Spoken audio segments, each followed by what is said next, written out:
রব্বুল আলামিন তার শ্রেষ্ঠ নবী আপনার আমার নবী হযরত মুহাম্মদ সাল্লাল্লাহু আলাইহি সাল্লামকে কত পরিমাণ ভালোবাসেন, কত পরিমাণ মহব্বত করেন।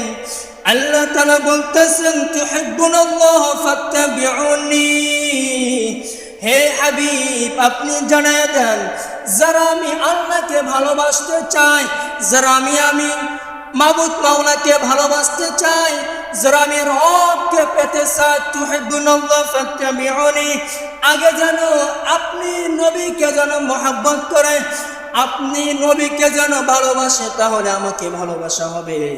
নচেত যত কিছুই করুক না কেন, যে ব্যক্তি আপনাকে না ভালোবাসবে তার নামাজ রোজা হজ যাকাত সব যাবে বিফলে। আগে আপনি নবীকে ভালোবাসলে তাহলে সে হবে পরিপূর্ণ ঈমানদার। আল্লাহ তাআলা রব্বে কারীম পবিত্র কোরআনে এটা বলে দিয়েছে, আমি আল্লাহকে ভালোবাসতে চাইলে আগে ভালোবাসতে হবে কাকে? আমার প্রিয় বন্ধু নবীকে ভালোবাসতে হবে। শুধু কি তাই, ঈসা রুহুল্লাহ থেকে শুরু করে আদম আলাইহিস সালাম পর্যন্ত সব নবী আমার এই হাবিবের দাওয়াত দিয়ে গেছেন।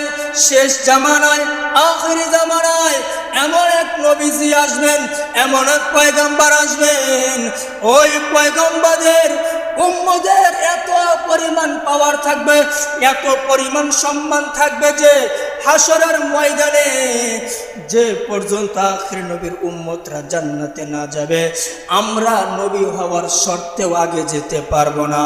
তাহলে কি পরিমাণ রব্বে কারীম তার পেয়ারা হাবিবের উসিলায় আপনার আমার কতটা সম্মান দিয়েছেন। একটা ওয়াকিয়া বললে আপনারা বুঝতে পারবেন। মূসা আলাইহিস সালামের জামানায় মূসা আলাইহিস সালামের উপর তাওরাত কিতাব নাজিল হয়েছিল। 104 খানা কিতাবের ভিতরে শ্রেষ্ঠ কিতাব 4 খানা তাওরাত কিতাব নাজিল হয়েছে মূসা আলাইহিস সালামের জামানায়। জাবুর কিতাব নাজিল হয়েছে দাউদ আলাইহিস সালামের জামানায়, এবং ইনজিল কিতাব নাজিল হয়েছে হযরত ঈসা আলাইহিস সালামের জামানায়, এবং শ্রেষ্ঠ কোরআন নাজিল হয়েছে আপনার আমার নবী হযরত মুহাম্মদ সাল্লাল্লাহু আলাইহি সাল্লামের জামানায়। তাহলে তাওরাত কিতাবের সময় মূসা আলাইহিস সালামের জামানায় তার এক সাহাবা ছিল, নাম হচ্ছে হারেস। তাওরাত কিতাবের হাফেজ ছিলেন। ওই হারেস যখন তাওরাত কিতাব যখন পড়তে যায়, তাওরাত কিতাবের বেশিরভাগ নাম ছিল আপনার আমার নবী হযরত মুহাম্মদ সাল্লাল্লাহু আলাইহি সাল্লামের। হারেস ভাবতেছে তাওরাত কিতাব নাজিল হয়েছে আমাদের নবী মূসা আলাইহিস সালামের কাছে, কিন্তু আমাদের নবীদের বেশি নাম নাই, কিন্তু সব থেকে বেশি নাম পাওয়া যায় যাকে দেখি নাই, যাকে দেখলাম না, যে নবী নাকি আখিরি জামানায় আসবে, শেষ জামানায় আসবে, হযরত মুহাম্মদ সাল্লাল্লাহু আলাইহি সাল্লামের নামটা বেশি বেশি পাওয়া যায়। ওই হারেস তাওরাত কিতাবটা নিয়ে মূসা আলাইহিস সালামের কাছে গিয়ে বললেন, আল্লাহর পয়গম্বর মূসা, ও আল্লাহর পয়গম্বর, এই তাওরাত কিতাবটা আপনার উপর নাজিল হয়েছে, কিন্তু আপনার নামের থেকে বেশি নাম পাওয়া যায় মুহাম্মদ সাল্লাল্লাহু আলাইহি সাল্লামের নাম। তাকে প্রশ্ন করা হলো এটার কারণ কি?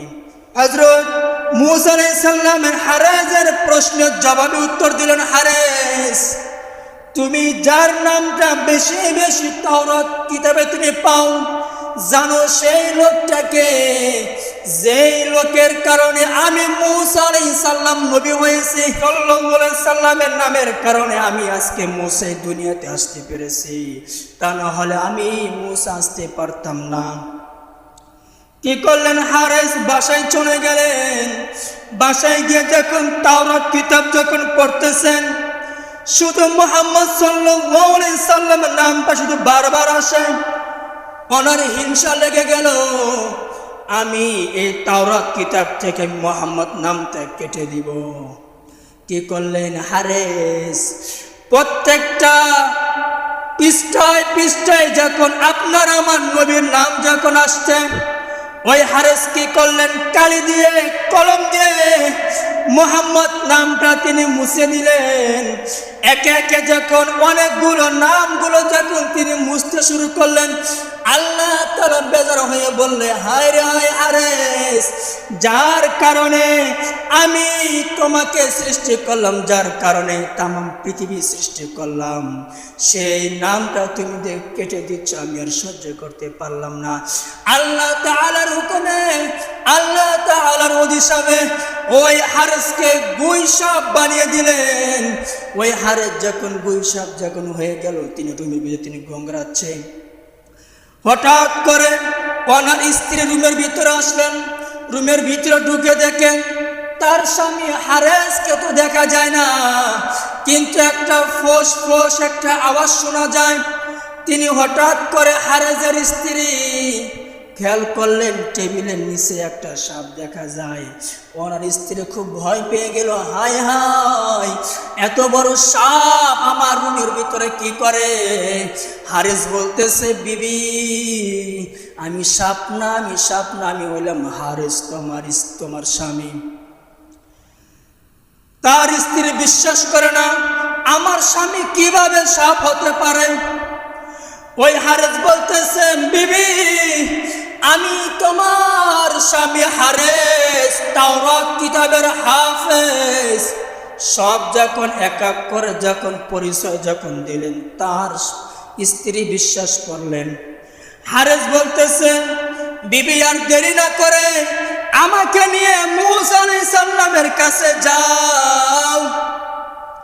আমি এমন এক ভুল করেছি, আল্লাহর পয়গম্বর মূসা আলাইহিস সালাম ব্যতীত হয়তো আমার কোনো উপায় নাই।